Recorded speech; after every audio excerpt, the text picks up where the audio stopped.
पापा काहे उदास बैठे हैं? की करियोगे बेटी, दहेज के सिस्टम बड़ी हाई हो म्यूजिक बाय लड़का के पापा कंचन राज, से काम करे लगलखिन गे बेटी, कुछ समझ में नहीं आवोगे बेटी। सब ठीक हो जते पापा। Mixed by अनमोल प्रेमी।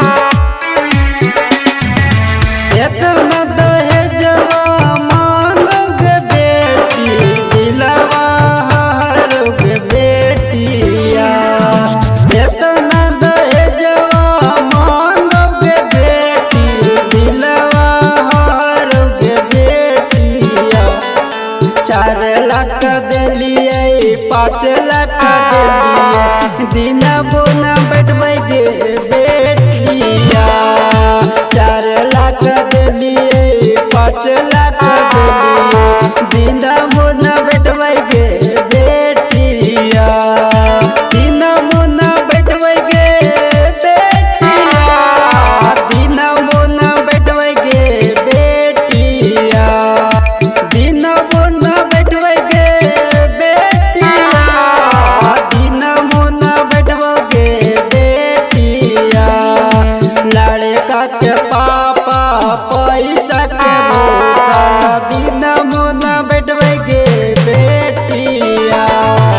लड़का के पापा पैसा के भूखल, दिन बोना बैठबे बेटिया।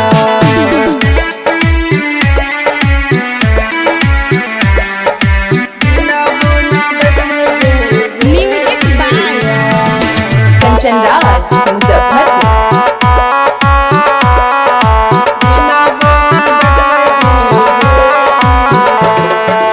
8 लाख मांगे कभी 9 लाख मांगे कभी 10 लाख मांगे बेटिया।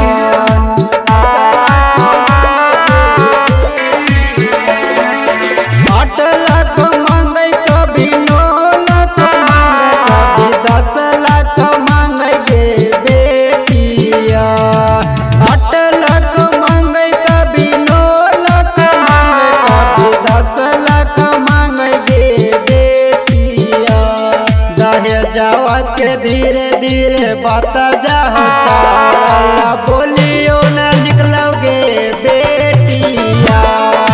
लड़का के पापा वैसा निर्दयिया, दिन मुना बैठबे बेटिया।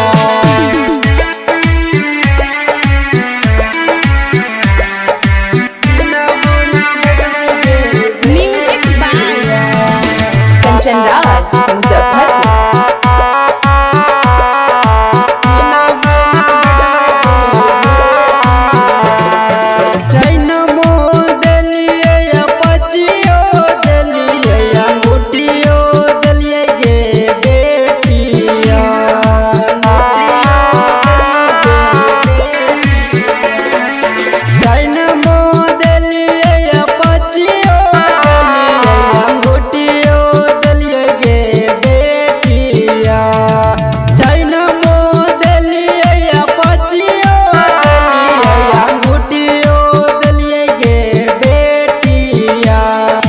पीतल सेट बर्तन पे ऊपर से कलसियो दिलिए गे बेटिया।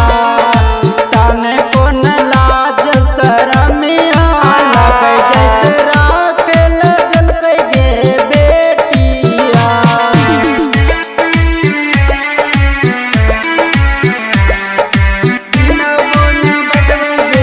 Music by Kanchan Raj, Muzaffarpur.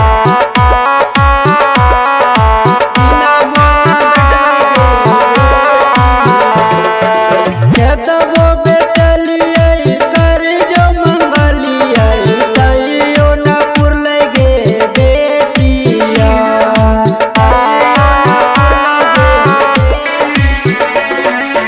खेतबो बेचलिए कर जो मंगलिए, तैयो न पुरले गे